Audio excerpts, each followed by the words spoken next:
الی يرد علم الساعت دی اللہ توافس کیگی علم د قیامت وما تخرج او نراوزی من ثمرات د میونا من اکمامها د غټو داغینا د کسوړو داغینا وما تحمل او نباری من انسا یو زنانا ولا تضعو او نگدی نزیگئی الا بعلمه مگر په علم د الله کې دی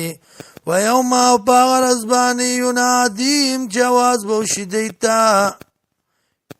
این شرکائی چرت دی شریکان زما قالو بوی دی آزنناکا نشت منگ لرا قالو بوی دی آزنناکا خبر در کو منگ تا ما مننا نشت دی منگ لرا من شهید سوک گواہی کون کے ظلانو مورک بشی دینا ماغسا کانو چودی یدعونا را بللی من قبل و مخی وظنو او گمان بو کی مالهم من محیصا چی نشت دیل را زید خلاصیم